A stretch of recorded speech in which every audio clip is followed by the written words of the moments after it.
शिवाय नमः शिवलिंगाय नमः। तन्मे मन शिव संकल्पमस्तु सर्वे भवन्तु सुखिनः।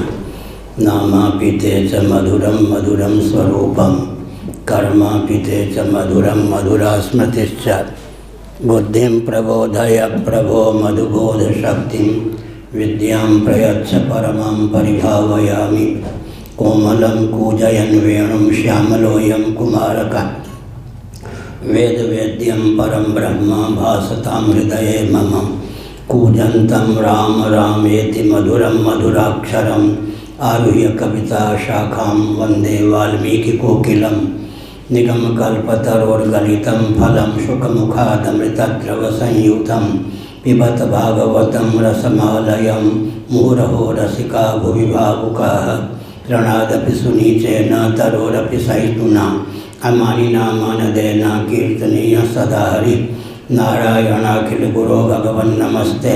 शिवाय नमः शिवलिंगाय नमः। तन्मे मनः शिव संकल्पमस्तु सर्वे भवन्तु सुखिनः। श्री राम जय जय राम।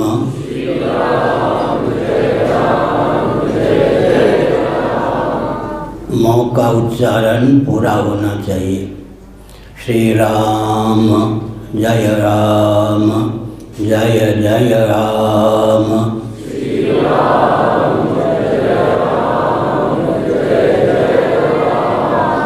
धर्म की शुक्ल जी नहीं आए क्या? नहीं आए। अच्छा। धर्म की अधर्म का प्राणियों में विश्व का गौ माता की हर हर महादेव। गोविंद जय जय गोपाल जय जय।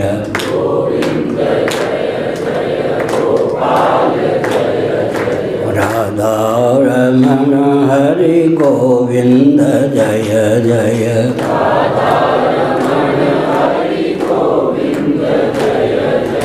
श्री कृष्ण गोविंद हरे मुरारे।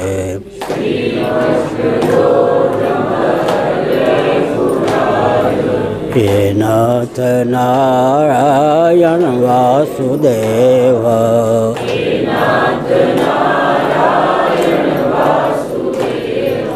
गोविंद जय जय गोपाल जय जय।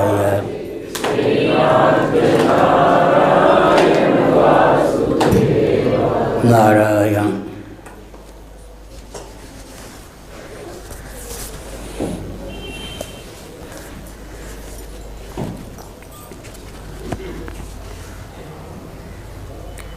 श्रीमद्भगवद गीता अध्याय 5 श्लोक 10। ब्रह्मण्यादाय कर्माणि संगं त्यक्त्वा करोति यः लिप्यते न स पापेन पद्मपत्रमिवाम्भसा। नारायण।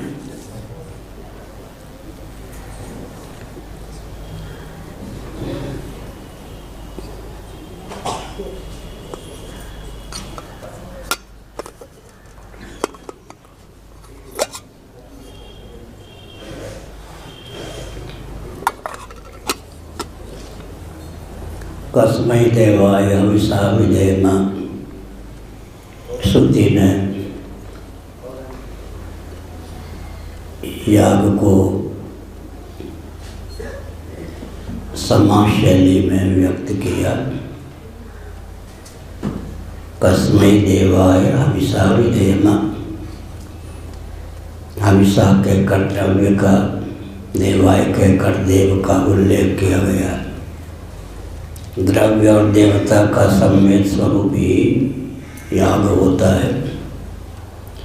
मत्स्य पुराण आदि में विविध उपनिषदों में याग के बहुत घटक हैं, लेकिन मुख्य रूप से कस्मै देवाय हविषा विधेम श्रुति के अनुसार 2 घटक याग के होते हैं।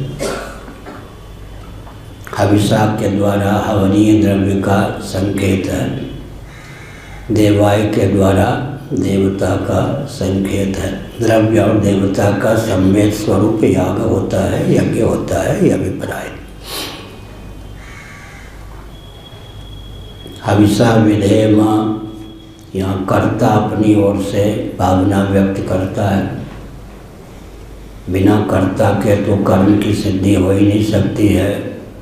भगवद गीता के 18वें अध्याय के आधार पर कहें तो अधिष्ठानम तथा कर्ता करणं च पृथक विधम विविधास्य पृथक श्रेष्ठा दैवं चैवात्र पंचमम्। किसी भी कर्म के 5 हेतु होते हैं।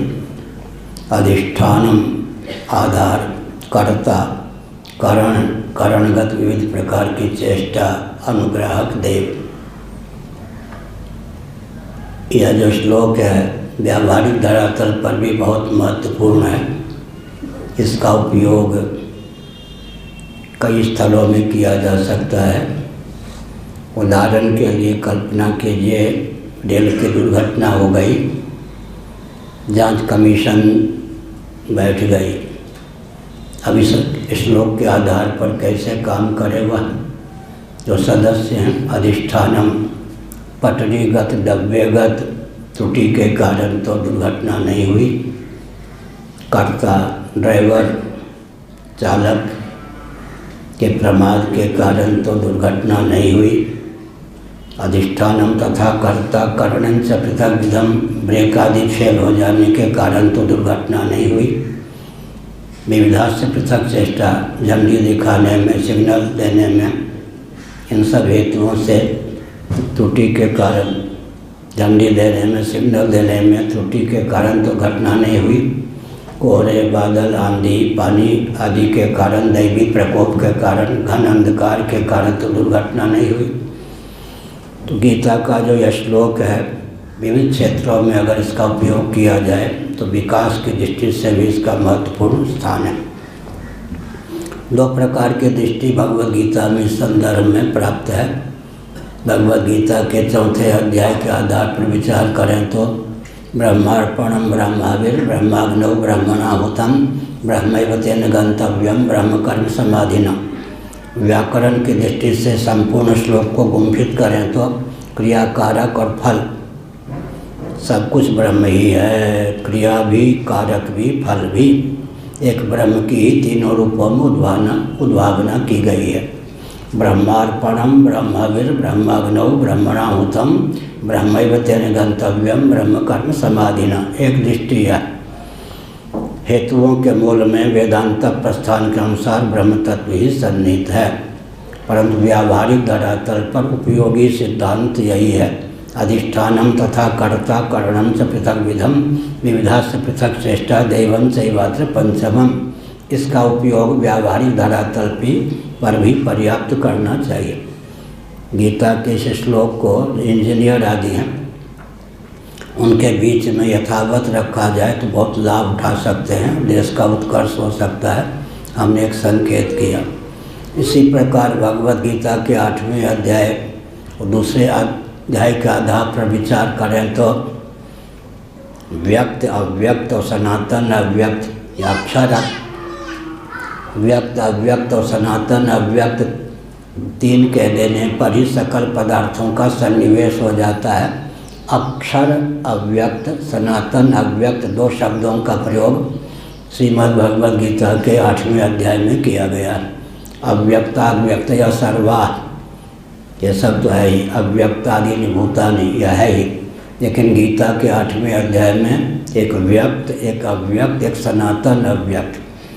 व्यक्त तो कार्य प्रपंच का नाम है, अव्यक्त कारण प्रकृति का नाम।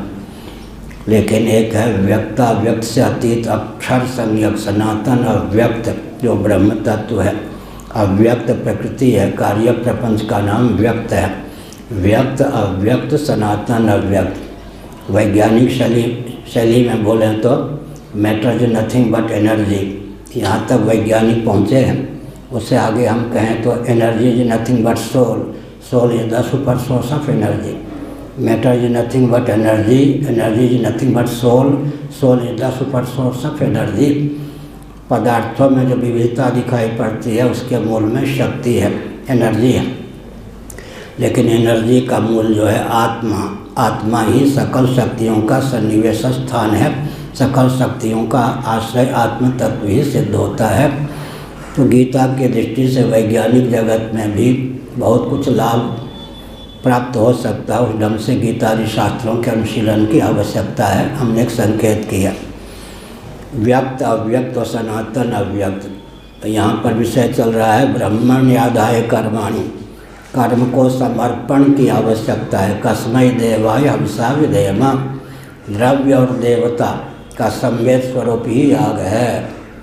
अब पूर्व मीमांसा उत्तर मीमांसा के आधार पर विचार करें तो भूतम भव्याय, पूर्व मीमांसा को अर्थात पूर्व मीमांसा की जो दृष्टि है उसको एक वाक्य में गुम्फित करना हो तो क्या कहेंगे?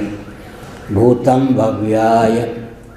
उत्तर मीमांसा के माध्यम से जो तथ्य उद्भासित है उसको अगर एक वाक्य के माध्यम से गुम्फित करना चाहेंगे तो क्या कहेंगे?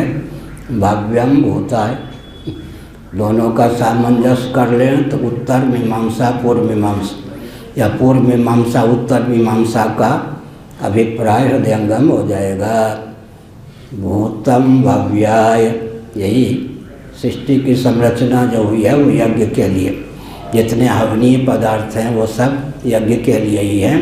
भूत माने सिद्ध पदार्थ, भव्य माने अनुष्ठेय साध्य।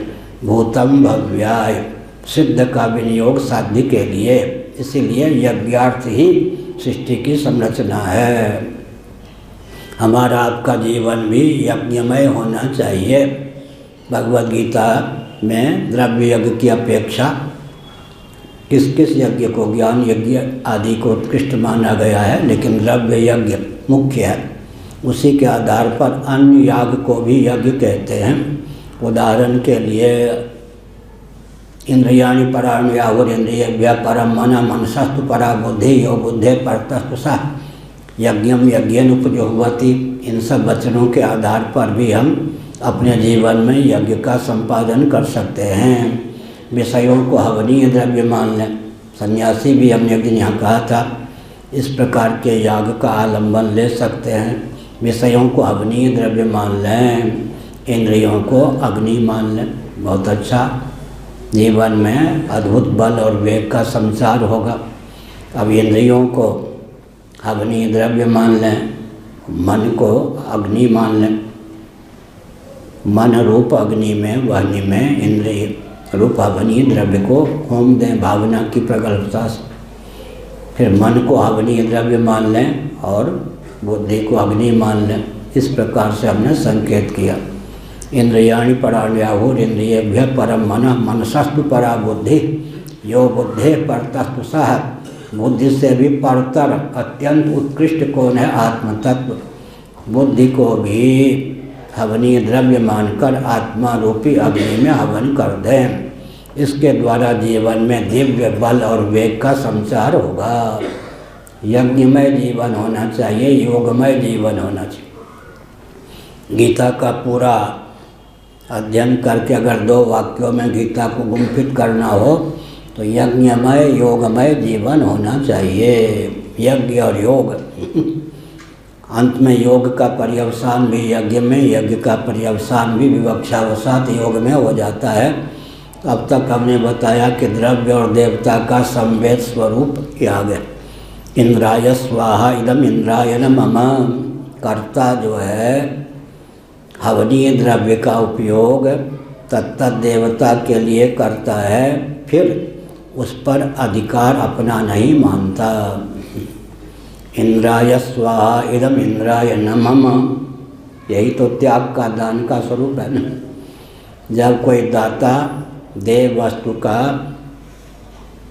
उचित पात्र के प्रति दान करता है तो उस देव वस्तु जिसका दान उसने किया उस पर उसका अधिकार नहीं रह जाता। किसी धनी व्यक्ति ने आश्रम को चलाने के लिए धन दिया और बाद में उसने प्रभुत्व जमा दिया। प्राय आश्रमों की स्थिति यही होती है, जो पहले दाता होते हैं वही बाद में मालिक बन जाते हैं। आजकल सब जगह यही। व्यापारी लोग बड़े चतुर होते हैं, इधर मैं अपनी धारा नहीं बहाऊँगा, वो दान देकर बाबाओं को पोट लेते हैं, बाद में ट्रस्टी बन के पूरे आश्रम पर कब्जा कर लेते हैं, बाबाओं को भगा देते हैं। यही हो रहा है आजकल प्राय। धनी व्यक्ति छल बल डंके की चोट से रुपये के बल पर आश्रम में घुस जाते हैं और अंत में वे साधक आदि को निकम्मा समझकर, व्यस्त समझकर, फालतू समझकर भगाकर ट्रस्ट के मालिक हो जाते हैं। मुमुक्षु हवन इत्यादि काशी में जाकर देख लीजिए। उठ तो उठ, बैठ तो बैठ।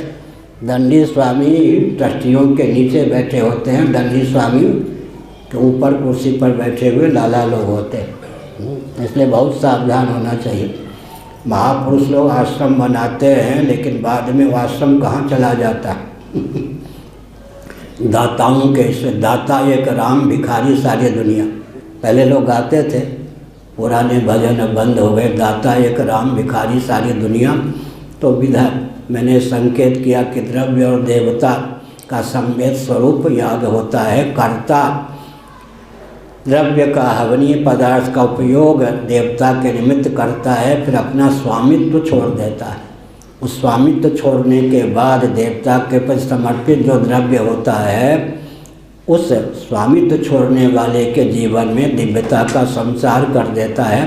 देवता के अनुग्रह से दाता बहुत ही उत्कृष्ट भाव को प्राप्त होता है। यहाँ ब्रह्मण यादाय कर्माणि संगम त्यक्त्वा करोति या लिप्यते न स पापेन पद्मपत्र मिवाम्भसा। ब्रह्म दैवं चैवात्र पंचमम, देवता जो हैं ये पांचवा हेतु है। दैवम, दैवम माने देवता। देवताओं में सबसे उत्कृष्ट देवता का नाम है ईश्वर। भगवद गीता के 18वें अध्याय में अधिष्ठानम तथा कर्ता करणम च पृथक विधम विविधा से पृथक श्रेष्ठा दैवं चैवात्र पंचमम। इन पांचों हेतुओं की ही आगे मीमांसा है। श्री दयाल गोविंदका जी के सामने भी यह समस्या अटकी हुई थी और श्री राम सुखदास जी के सामने भी यह बुद्धि पड़ी हुई थी। सन 72 की बात मैं कहता हूँ। अधिष्ठानम तथा कर्ता करणम च पृथक विधम विविधा से पृथक श्रेष्ठा दैवं चैवात्र पंचमम। ये तो है। आगे जो श्लोक है गीता में 18वें अध्याय में, उनकी संगति क्या है? यह समस्या जयदयाल गोविंदका जी के सामने भी अटकी और राम सुखदास जी महाभाग उन्हीं के मार्ग पर चलने वाले थे, उनके सामने भी अटकी। भाष्यकार इत्यादि अगल बगल या बहुत से तथ्यों को इसलिए नहीं उद्भाषित करते, उनकी दृष्टि में सरल होता है, औरों के लिए बहुत कठिन हो जाता है। किसी भाष्यकार ने इस पर ध्यान नहीं दिया। अधिष्ठानम तथा कर्ता करणम च पृथक विधम विविधा से पृथक श्रेष्ठा दैवं चैवात्र पंचमम, इन्हीं की व्याख्या के रूप में, संगति के रूप में गीता के 18वें अध्याय के अग्रिम वचन सब है, इधर ध्यान नहीं दिया गया। तो दैव के रूप में सर्वोत्कृष्ट देवता भगवान ने अपने आप को स्थापित किया। ईश्वर सर्वभूतानां हृदय से अर्जुन तिष्ठति ब्राह्मयम कहकर अर्जुन चक्काचौंध में पड़ गए। भगवान ने की तमेव शरणं गच्छ, गीता की शैली तमेव शरणं गच्छ। भगवान ने कहा अंतर्यामी सर्वेश्वर सबके संचालक हैं, एकमात्र वही शरणीय हैं, वर्णीय हैं, भजनीय हैं, कमनीय हैं, उन्हीं की शरणागति स्वीकार करो। अर्जुन ने सोचा अंतर्यामी ईश्वर के नाम पर न जाने किसके शरणागत हो जाऊं। मैंने एक बार संकेत किया था, अंतर्यामी की प्रेरणा है, इसके नाम पर साधक लोग बर्बाद हो जाते हैं। अब आपके मन की प्रेरणा है, बुद्धि की प्रेरणा है, अंतर्यामी की प्रेरणा है, तमोगुण की प्रेरणा है, रजोगुण की प्रेरणा है या सत्वगुण की प्रेरणा है, इसमें क्या नियामक। नैमिषारण्य विवाद होता था। नैमिष के पूज्यपाद दंडी स्वामी जी बाहर यात्रा पर थे। एक वरिष्ठ साधक ने किसी से कहा कि गुरु जी की प्रेरणा है, तुम ये करो। और जो नया साधक था बड़ा चतुर निकला, उसने कहा मेरे हृदय में गुरु जी की प्रेरणा है, ये मत करो। इसका मतलब अंतर्यामी के नाम पर बवाल न हो जाए। इसीलिए कहा तमेव शरणं गच्छ। अर्जुन चौंक गए कि ये अंतर्यामी की प्रेरणा है या तमोगुण से युक्त अंतःकरण की प्रेरणा है, रजोगुण से युक्त अंतःकरण की प्रेरणा है, सत्वात्मक अंतःकरण की प्रेरणा है। भगवान ने कहा चिंता मत करो, माम एकम शरणं व्रज, मैं जो तुम्हारे सामने गुरु के रूप में प्रस्तुत हूँ, मैं ही सर्वांतर्यामी सच्चिदानंद स्वरूप का अवतार भी हूँ। अर्जुन को संतोष हो गया। इसलिए हमने कहा ब्रह्मण्याधाय कर्माणि दैवं चैवात्र पंचमम। कौन से देवता ऐसे हैं जिनके प्रति अपने कर्मों का समर्पण करना चाहिए? सर्वदेवता के प्रति जो नमस्कार है केशव के प्रति पहुँच जाता है। भगवान ही सर्वोत्कृष्ट देवता हैं। अन्य देवता तो उनके प्रकाशक व्यूह या काय व्यूह रूप हैं। इंद्र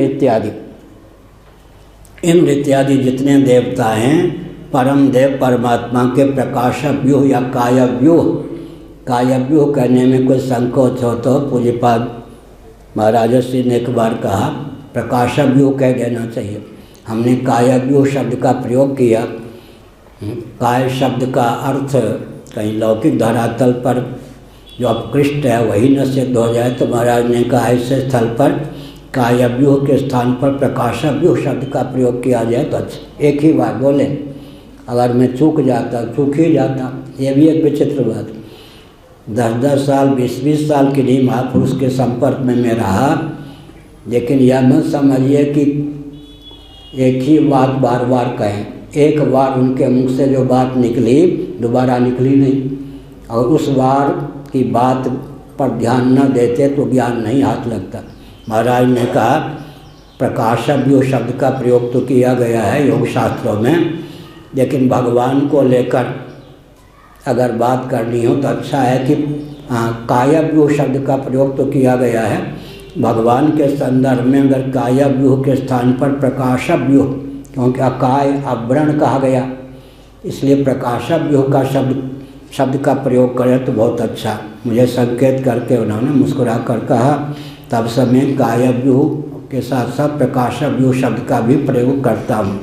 तो ब्रह्मण्याधाय का अर्थ हुआ, कल हमने कहा था यथा प्रवृत्तिर्भूतानां येन सर्वमिदं ततं स्वकर्मणा तमभ्यर्च्य सिद्धिं विन्दति मानवः। परम ब्रह्म परमात्मा ही मुख्य देव हैं। एको देवा, मुख्य देव कौन है? देवता में भी तारतम्य है।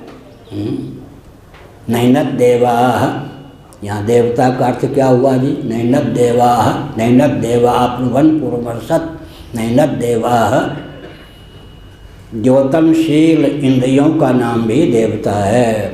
हमारे आपके जीवन में विषय तो बिल्कुल भाष्य कोटि के पदार्थ हैं, वो ग्राह्य हैं, किसी के ग्रहण करने में दक्ष या समर्थ नहीं है।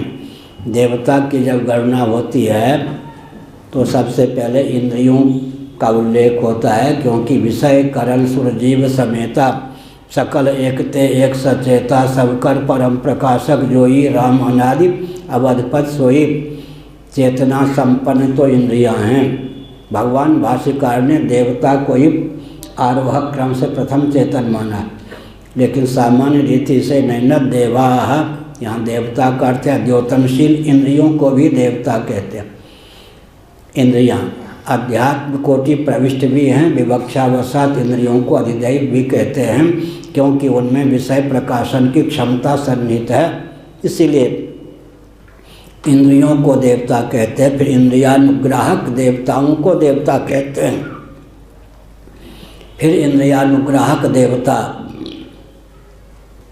के बाद विचार करें तो सर्वदेवों के मूल में परम देव हैं। एक दिन मैंने कहा था, संभल के बोलता हूँ, कोई दुरुपयोग न कर ले, विषय करण सुरजीव समेता सकल एकते एक सचेता। वस्तुतः कर्म और उपासना के फलस्वरूप देवयोनि की प्राप्ति जिनको है, उनकी अपेक्षा तो हम बंदे जीव ही उत्कृष्ट हैं। हम जीव ही उत्कृष्ट हैं। देवता उत्कृष्ट या जीव उत्कृष्ट, हमारे नाम पर, इस वक्तव्य के नाम पर देवता की आराधना मत छोड़ दें। हम कितने पानी में इसको देखना चाहिए, लेकिन मौलिक स्थिति यह है कि कोई जीव ही तत्त कर्म और उपासना के बल पर देवता के पद को प्राप्त करता है। बृहदारण्यक आज जो देवराज इंद्र के पद पर प्रतिष्ठित हैं, वे कभी यहाँ भी कहा था, वहाँ भी कहा था, मर्त्य लोक में बृहद भारत में आर्यावर्त क्षेत्र में। यह भी ध्यान रखने की बात है। यह ध्यान रखने की आवश्यकता क्यों है? समुद्र पार के क्षेत्र की यात्रा का व्यसन हो गया। एक डॉक्टर थे दयानंद जी, कहाँ मुजफ्फरनगर, वो कहते थे मेरा जीवन महाराज धन्य हो गया, मैं अमेरिका की यात्रा करना चाहता था, कर आया। मैं चुपचाप सुन लेना, मैंने सुन लिया। सबका खंडन करना उचित भी नहीं, तो समझ ना सके उसका खंडन भी नहीं करना चाहिए। जीवन सार्थक हुआ या निरर्थक हुआ? बृहदारण्यक उपनिषद के भाष्य में शंकराचार्य जी महाराज ने उपनिषद के अनुकूल भाव व्यक्त किया। उन देशों में जो आर्य भूमि के अतिरिक्त क्षेत्र हैं, आर्योचित आचार विचार से विहीन क्षेत्र हैं, वहाँ कोई शांत एकांत वाटिका में भी बैठ जाए, वहाँ के वायुमंडल के प्रभाव से उसका आर्योचित शील और स्वभाव विकृत हुए बिना नहीं रहता। अब इससे ज़्यादा क्या होगा? उसी को शंकराचार्य ने दिगंत कहा है। दिगंत में इनकी कीर्ति फैल गई। लोग कहते हैं ना, दिगंत क्या है जी? भगवान शंकराचार्य ने विचार किया, बृहदारण्यक दिशाकांत तो होता नहीं, तो दिगंत शब्द का प्रयोग श्रुति ने किया है, और दिशाकांत तो होता नहीं। जब व्यावहारिक धरातल पर किसी शास्त्र के वचन की संगत न लगे तो लक्षणा का उपयोग करना चाहिए, प्रकारांतर से उसके अर्थ की उद्भावना करनी चाहिए, एक नियम है। दिगंत का अर्थ भी शंकराचार्य ने किया, आर्योचित आचार विचार जहाँ शास्त्रीय परंपरा से सुलभ न हो, उन क्षेत्रों का नाम ही दिगंत है। फिर शंकराचार्य ने लिखा, शांत एकांत भूमि में भी, वाटिका आदि में भी कोई वहाँ जाकर बैठ जाए, उसका आर्योचित शील दूषित हुए बिना, विकृत हुए बिना नहीं रहेगा। वहाँ का वायुमंडल जो है उसके विचार को विकृत किए बिना नहीं रहेगा। इसीलिए हमने संकेत किया। क्या संकेत किया? आर्योचित शील और स्वभाव के संरक्षण के लिए, आर्योचित शील और स्वभाव के संरक्षण के लिए आर्य भूमि में ही निवास करना चाहिए। साथ ही साथ यह भी ध्यान रखना चाहिए कि विकास के नाम पर भारत भूमि को, नेपाल को, ये सब जो बृहद क्षेत्र हैं, आर्यावर्त हैं, बृहद भारत कहेंगे नेपाल वाले चिढ़ जाएंगे, आर्यावर्त तो कह ही सकते हैं। ये जो बृहद क्षेत्र भारत की भूमि, भारत खंड है तो अब नेपाल वाले भी कहते हैं, आखिर बृहद भूमि जो है आर्यावर्त है, इसको विकास के नाम पर कहीं अमेरिका ब्रिटेन का रूप ना दे दें। यही ना, एक व्यक्ति ने कहा महाराज भारत को अमेरिका आप कब बनाएंगे? भारत को अमेरिका बनाने के लिए आपके पास क्या प्रकल्प है, क्या आपकी योजना है? हमने कहा कभी नहीं बनाएंगे। क्या अर्थ हुआ? विकास होगा या विनाश होगा? कोरोना रोग कहाँ से चला जी? अमेरिका से चला ना। ज़्यादा विकास ले लो, वैसे कोरोना रोग का प्रादुर्भाव हो गया। चीन ने फेंका या जो ने फेंका, लेकिन अमेरिका से हो गया। इसलिए हमने संकेत किया। क्या संकेत किया? कि दिव्य भूमि में रहना चाहिए। तो प्रवचन क्या चल रहा था? प्रवचन यह चल रहा था कि पूर्व मीमांसा को अगर एक शब्द में, एक वाक्य में गुंफित करना हो तो भूतम भव्या, यह जो जगत हुआ है यज्ञ की सिद्धि के लिए हुआ है। जो भी द्रव्य हैं वो भूत हैं। भूत माने सिद्ध पदार्थ, भव्य माने यज्ञ। भूतों का उपयोग सिद्ध पदार्थ का उपयोग यज्ञ संपादन के लिए करना चाहिए। पूरे महाभारत के एक अध्याय में ही भूतों का उपयोग ही भव्य यज्ञ की सिद्धि के लिए है। जीवन सार्थक तब तक नहीं है जब तक जीवन का उपयोग यज्ञ के लिए न किया जाए। आगे है भव्य का उपयोग भूत के लिए होता है। भूतों में सबसे उत्कृष्ट भूत कौन है? स्वतः सिद्ध आत्म तत्व। इसलिए आत्म तत्व को आत्मानुरूप ख्यापित करने में ही अंत में यज्ञेन दानेन तपसा नाशकेन ब्राह्मणा विविदिशन्ति। सबका सारांश यही है कि परम सिद्ध भूत तत्व तो आत्मा ही है। आत्म तत्व का जो मौलिक स्वरूप है उसको समझने का बल और वेग हमारे जीवन में प्रतिष्ठित हो, इसीलिए यज्ञ आदि भी है। अंत में कहा गया उत्तर मीमांसा की ओर से भव्य जो है वो भूत के लिए है, तो भूत भव्य के लिए हो पहले, फिर भव्य याग आदि भूत के लिए हो जाए। भूत बने सिद्ध, सिद्धों में परम सिद्ध आत्म तत्व है। इसीलिए ब्रह्मण्याधाय कर्माणि, ब्रह्मण्याधाय कर्माणि, ब्रह्म को स्वतः सिद्ध जो ब्रह्म हो, भूतों में सबसे उत्कृष्ट, सिद्ध पदार्थों में सबसे उत्कृष्ट स्वप्रकाश ब्रह्म तत्व है, उसी के लिए कर्मों का समर्पण हो। ये भव्य का समर्पण भूत के लिए, भूतों में सर्वोत्कृष्ट स्वप्रकाश ब्रह्म तत्व स्वतः सिद्ध स्वयं ज्योति स्वप्रकाश ब्रह्म तत्व है। इसलिए ब्रह्मण्याधाय कर्माणि संगम त्यक्त्वा करोति यः, कर्मों को तो करे करता, लेकिन संगम त्यक्त्वा आसक्ति का त्याग करके। अब प्रश्न उठता है आसक्ति का त्याग करके लाभान्वित होगा या नहीं। आसक्ति जो है कर्मासक्ति, वह व्यक्ति को क्या करती है। गीता का एक वाक्य बहुत महत्वपूर्ण है, कृपणा फल हेतवः, भगवान श्री कृष्ण का वचन है, कृपणा फल हेतवः, फल चाहने वाला व्यक्ति कृपण है। बहुत मनोरंजन का सूचक यह वाक्य है। देने में कृपण कदारी कंजूस, और लेने में कृपण, हम लोग देने में कृपण तो हैं ही, लेने में कृपण कोई कम है क्या। गीता का 5वां अध्याय, एक ओर भव है दूसरी ओर भगवान है। भगवान को छोड़ करके भव को बटोरते बटोरते अनादिकाल सर्वों जीवन व्यतीत हो गए, लेने में कदर हुए या नहीं।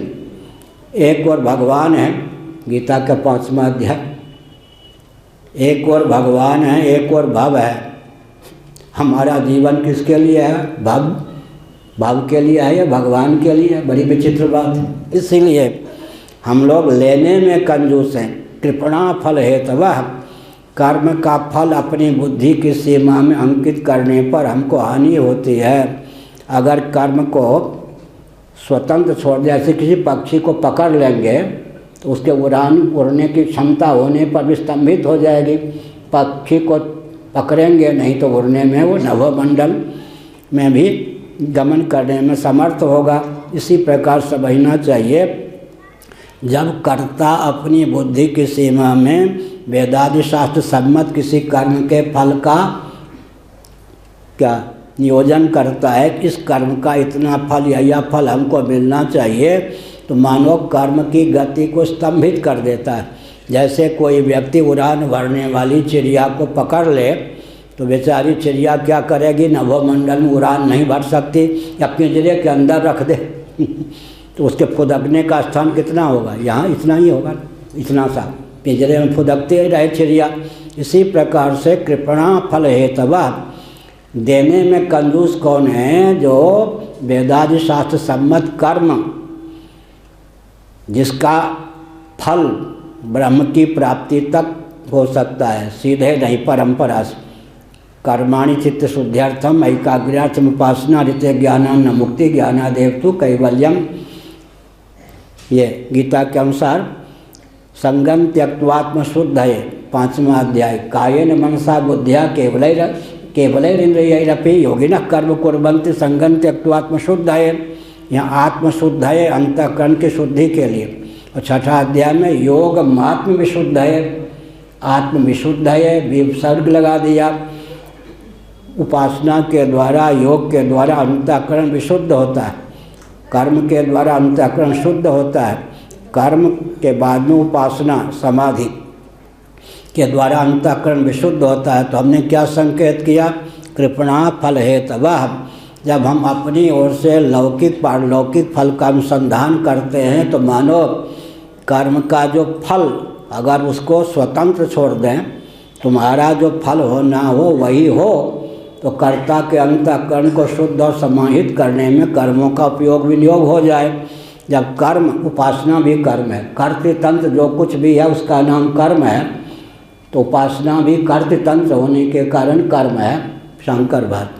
इसलिए कर्मोपासना के द्वारा चित्त को शुद्ध करने और समाहित करने में हम उसका उपयोग करें कर्मोपासना का।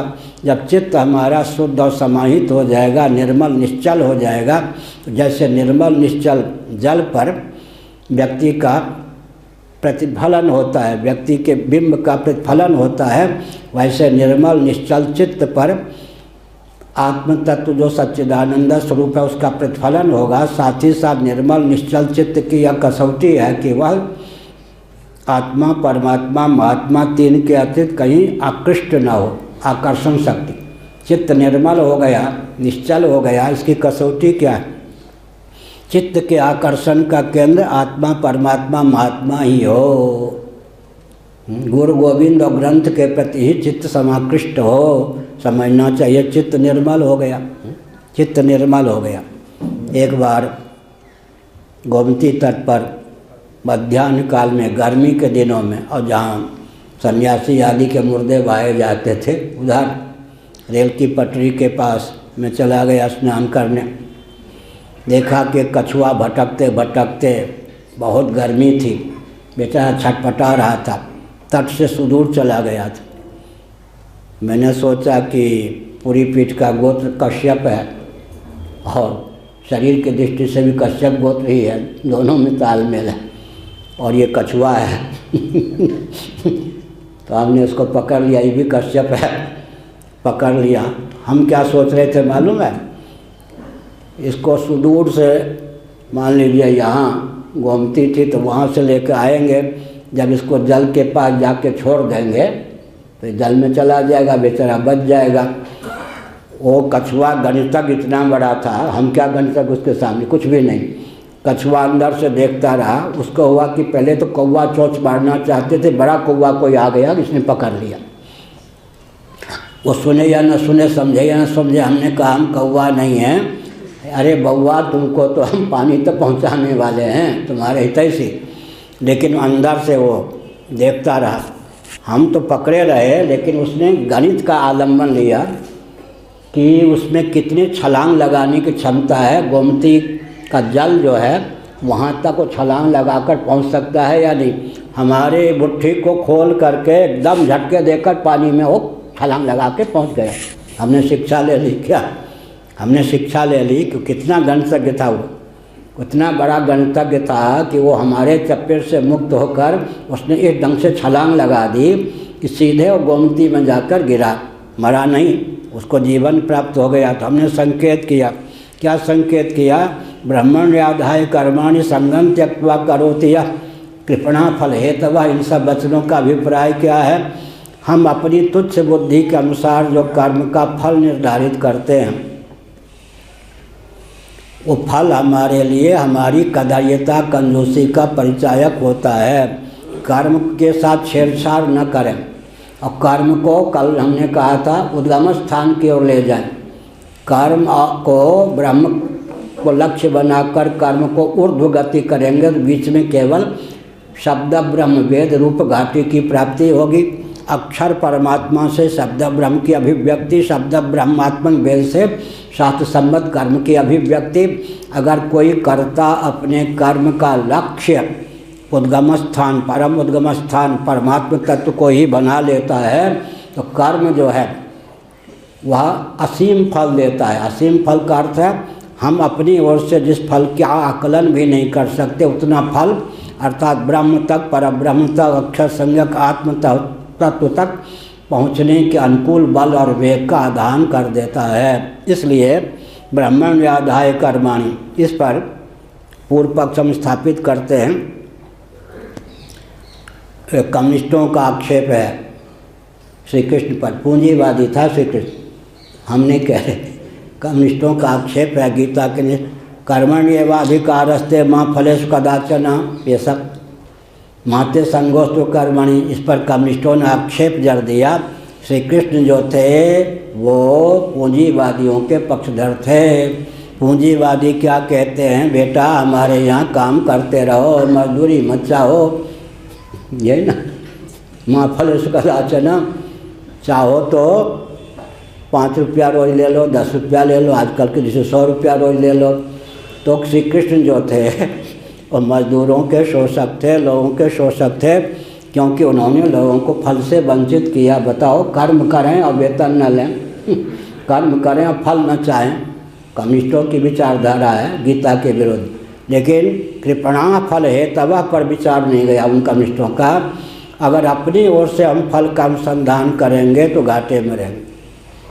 क्या अपनी ओर से अगर हम फल का मान लीजिए कोई संत महात्मा जीवन मुक्त है, उनके पास जाकर किसी ने 10 रुपया मांग लिया या एक आश्रम का मंत्र बना दीजिए, वो तृप्त हो गया, घाटे में रहा या नहीं?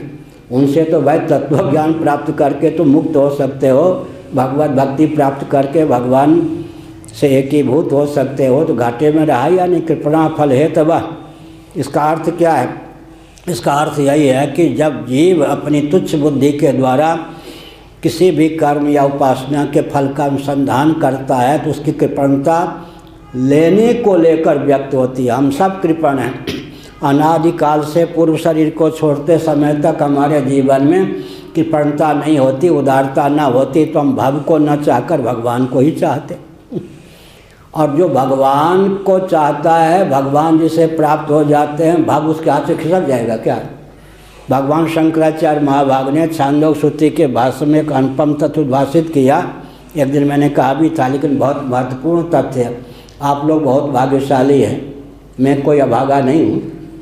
आप लोग भाग्यशाली इसलिए हैं, मान लो किसी शास्त्र के वचन पर विचार करते करते आज मुझे कोई निष्कर्ष प्राप्त हुआ, और ये नहीं ख्याति प्राप्त करने के लिए, उदारता पूर्वक करुणावश भी आप कह सकते हैं, हमने आपके सामने रख दिया, आपको वो ज्ञान आज प्राप्त हो गया, और अपनी ओर से आप ढूंढने चलते तो 100 वर्ष 50 वर्ष भी लग सकता था उस निष्कर्ष पर पहुंचने पर। क्या हमने संकेत किया, जैसे बच्चे पिता के इस पर हों तो उनकी गर्दन पिता के इससे भी सर उनका ऊपर हो जाता है या नहीं? ऐसे ही शास्त्र आदि का अवलंबन लेकर हम लोग जो तथ्य प्राप्त करते हैं उसको तो कोई सामान्य व्यक्ति करना चाहे 10-20 जन भी ले सकता है, नहीं कम 50 बार तो लग ही जाएगा।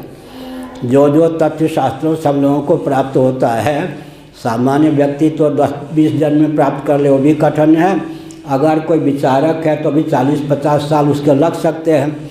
अगर उस सत्संग में आता है, आज उसको इस तथ्य का ज्ञान हो गया तो लाभ हुआ या नहीं? इसलिए हमने संकेत किया अगर हमने भव को चाहा तो लेने में कदर्यता, इसलिए कृपणा फल हेतव। भगवान ने कहा तुम अपनी बुद्धि के स्तर पर अगर फल का अनुसंधान करते हो, अमुक कर्म अमुक उपासना का फल, तो फिर क्या होगा? सीमित फल मिलेगा। अगर कर्म और उपासना का फल अपनी ओर से अनुसंधान नहीं करते, उनमें स्वतः भगवान के पे समर्पित कर देते हो, तो भगवान के उन्मुख वो कर्म कर देगा, उपासना भी कर देगी, तो घाटे में नहीं रहोगे। इसलिए ब्रह्मण यादाय कर्माणि, ब्रह्म का अर्थ यहाँ पर शब्द ब्रह्म का उद्गम स्थान पर ब्रह्म को यतः प्रवृत्तिर्भूतानां येन सर्वमिदं ततं स्वकर्मणा तमभ्यर्च्य सिद्धिं विन्दति मानवः ब्रह्मण यादाय कर्माणि संगम त्यक्त्वा करोति। यह संगम त्यक्त्वा का अर्थ कल किया, कर्मा शक्ति को दूर करके। लिप्यते न स पापे न, पाप का अर्थ यहाँ है शुभाशुभ कर्म से वो लिप्त नहीं होता, शुभाशुभ कर्म उसको बांधते नहीं। पद्म पत्र में बसा, जैसे कमल के पत्र पर जल रखा जाए तो जल मोती के आकार का परिलक्षित होने पर भी संसक्त कमल का पत्र उस जल से संसक्त नहीं होता, अनासक्त ही बना रहता है। इसलिए जीवन में अलिप्तता का संचार होता है, अलिप्तता जो स्वतः सिद्ध है उसकी अभिव्यक्ति होती है। तो प्रसंग ये चला था पूर्व मीमांसा उत्तर मीमांसा का। पूर्व मीमांसा का सारांश अगर एक वाक्य में बोलना हो तो भूतम भव्याय, जो भी पदार्थ हैं वो यज्ञ की सिद्धि के लिए हैं। उत्तर मीमांसा की दृष्टि से भव्यम भूताय, फिर यज्ञ इत्यादि का उपयोग किसके लिए करना चाहिए? भूत के लिए, सिद्ध पदार्थ के लिए। यज्ञेन दानेन तपसा नाशकेन ब्राह्मणा विविधसन्ति, भूत भव्य के लिए, भव्य भूत के लिए। अंत में क्या है? भूत सिद्ध पदार्थों का उपयोग यज्ञ दान तप इत्यादि के लिए करना चाहिए। यज्ञ दान तप कालंबन किस प्रकार लें? यज्ञेन दानेन तपसा न सके न ब्राह्मणा विविधिशन्ति। विविधिशा प्राप्ति करने के लिए मोक्ष ब्रह्म वेदन की भावना जीवन में हो, विविधिशा प्राप्त करने के लिए विविधिशा प्राप्त, इस पर भी बहुत शास्त्रार्थ, इसलिए मैं रुक गया उतना शास्त्रार्थ नहीं रखूँगा। फिर क्या हुआ? विविधिशा प्राप्त करने के लिए तो ब्रह्म की जिज्ञासा, जब ब्रह्म की जिज्ञासा होगी तो ब्रह्म तत्व का परिमार्जन करेंगे। गुरु और ग्रंथ का आलम्बन लेकर, गुरु और ग्रंथ का आलम्बन लेकर ब्रह्म तत्व का परिमार्जन करेंगे तो स्वयं ही ब्रह्म होकर रह जाएंगे। अंत में एक बहुत विचित्र बात, जो लोग ब्रह्म को, कल भी मैंने कहा था, बहुत गंभीर तथ्य, जो विवर्तवाद को स्वीकार नहीं करते, विवर्त रस्सी में सर्प, विवर्तोपादान है ना रस्सी, मरुस्थल में जल विवर्तोपादान है, एक परिणामोपादान होता है, एक विवर्तोपादान होता है। दो प्रकार के उपादान की प्राप्ति वेदांतियों के यहाँ है। गौरव दोष नहीं है, गौरव दोष होने पर भी गौरव दोष को नहीं है, फलमुख जो गौरव होता है वो दोष नहीं होता। प्रकृति का परिणाम मान लेने पर ही सब काम चल सकता है, सांख्यवादी कह सकते हैं। तो आप प्रकृति का परिणाम मानते हो, फिर ब्रह्म को भी मानते हो, इसका मतलब क्या हुआ? इसका अर्थ है कि प्रकृति का परिणाम और ब्रह्म का विवर्त हम जगत को मानते हैं। गुरुत्व की प्राप्ति तो हो गई, दो दो उपादान मानना पड़ा। मयाध्यक्षेण प्रकृति श्वेते सचराचरम, मयाध्यक्षेण प्रकृति, ब्रह्म से अधिष्ठित होकर ब्रह्म की शक्ति प्रकृति जगत की रचना में समर्थ है। गुरुत्व गौरव दोष तो हमको प्राप्त है, लेकिन फलमुख गौरव, फलमुख गौरव जो है दोषावह नहीं होता। तो हमने संकेत किया, हमने क्या संकेत किया? हमने संकेत किया कि कर्म को जब ब्रह्म के उन्मुख कर देंगे तो भूतम भव्याय और भव्यम भूताय, वो जो भव्य होगा कर्म, यज्ञ दान तप इत्यादि कर्म, वो हमारे अंतःकरण में अतिशयता का आधान करेगा, हमारा अंतःकरण निर्मल निश्चल हो जाएगा और ब्रह्म तत्व के विचार के बाद में वो जो कर्म है हमको एक प्रकार से ब्रह्म तक पहुँचाने में समर्थ हो जाएगा। इसलिए अपार असीम फल, फल फल शब्द का जो अर्थ जानता है वो फल का पक्षधर नहीं हो सकता। दो चार वाक्य कहें, देहाती भाषा में कहें फले और ढखर जाए। भगवान शंकराचार्य ने फल की निरुक्ति की है गीता के 18वें अध्याय के भाष्य में। फ माने फलित हो और ल माने विलीन हो जाए, उसी को देहाती भाषा में कहते हैं फले और झखर जाए, मैथिली में कहेंगे विलीन हो जाए। फ माने फलित हो और ल माने लीन हो जाए, माने कुछ समय देने के बाद, कुछ समय दिखने के बाद विलीन हो जाए। कर्म का फल तो नित्य होगा ही, कृतक जो होता है नित्य होता है। तो फल शब्द की निरुक्ति जो जान लेगा वो फलाशक्ति को छोड़ देगा। फल का अर्थ ही होता है नश्वर, फ माने फले, फ में ल भी है और ल माने लीन हो जाए, अर्थात स्वल्प हो। फल शब्द की निरुक्ति, जैसे मांस शब्द का जो अर्थ जान लेगा महाभारत के अनुसार मांसाहारी नहीं रहेगा। महाभारत में मांस का अर्थ क्या दिया गया? मांस, माम माने मुझको, स का अर्थ है सह, मांस मुझे वह। मांस का अर्थ महाभारत में किया गया आज जिसके शरीर को चटपटी सब्जी बना करके मैं पा रहा हूँ, भोग रहा हूँ, एक न एक दिन वह मेरे शरीर को इसी प्रकार खाएगा। मांसा, मांस का अर्थ जो जान लेगा मांसाहारी नहीं रह सकता। फल के गूदे का नाम भी मांस है, लेकिन लोक में मांसाहार के रूप में जिसकी प्रसिद्धि है, मांस शब्द का अर्थ जानने वाला मांसाहारी नहीं रह सकता। क्योंकि आज जिसके शरीर को मैं भोज्य बनाकर खा रहा हूँ, भोजन कर रहा हूँ, एक न एक दिन देह के नाश से जीवात्मा का नाश नहीं होता, देह के भेद से जीवात्मा में भेद की प्रसक्ति नहीं होती। एक दिन वह बंदा जीव भी मेरे शरीर को इसी प्रकार खाएगा। तो मांस का अर्थ जान लेने वाला मांसाहारी नहीं रह सकता। ऐसे फल का अर्थ जानने वाला फलार्थी नहीं रह सकता। फल का अर्थ ही होता है नश्वर। फल की निरुक्ति जिसके हृदय में प्रतिष्ठित है वो फलाशक्ति से दूर रहेगा। ब्रह्मण याद आए, ब्रह्म को ही क्यों कहा? देवों के भी देव। सब कर्म के 5 हेतुओं में सबसे प्रबल हेतु है दैव। दैव का अर्थ देवता, जय दयाल गोविंद जी आदि ने किया प्रारब्ध। दैव दैव आलसी पुकारा, प्रारब्ध। भगवान शंकराचार्य ने गंभीरता पूर्वक अर्थ किया देवता, और परम देव ईश्वर के रूप में आगे वर्णन भी है। थोड़ा विचार करें, क्या करें? भगवान शंकराचार्य ने देव अर्थ किया यह, क्योंकि आप जिसको प्रारब्ध कहते हैं, दैवं चैवात्र पंचमम में दैव का अर्थ प्रारब्ध करेंगे, वो भी तो कर्म ही है। यद्यपि वर्तमान कर्म को करने में प्रारब्ध भी एक निमित्त है, क्योंकि प्रारब्ध मूलक ही शरीर है, लेकिन समग्र कर्म, प्रारब्ध भी तो कर्म की सीमा का अतिक्रमण करके स्थित नहीं है ना। समग्र कर्म के हेतु पर विचार करेंगे तो दैव का अर्थ प्रारब्ध कैसे होगा जी? प्रारब्ध भी तो एक कर्म है ना, कर्म कोटि प्रविष्ट है या नहीं? समग्र कर्म के हेतु पर विचार कर रहे भगवान, तो दैव का अर्थ प्रारब्ध करने से क्या लाभ हुआ? इसलिए प्रारब्ध रूप जो कर्म है उसके भी हेतु का विचार करेंगे तो दैव का अर्थ देवता। दैवं चैवात्र पंचमम, शंकराचार्य ने जो लिखा 1 अरब वर्ष तक भी अपनी तुच्छ बुद्धि के द्वारा उसको अन्यथा करने का कोई प्रयास करेगा, अंत में चारखाने चित्त हो जाएगा। वाकाट्य है, हिलन डुलन से रहित है। इसलिए हमने संकेत किया दैवं चैवात्र पंचमम माने देवता। देवताओं में सर्वोत्कृष्ट देव कौन है? परम देव परमात्मा। इसलिए ईश्वर सर्वभूतानां हृदय से तिष्ठति तमेव शरणम गच्छा।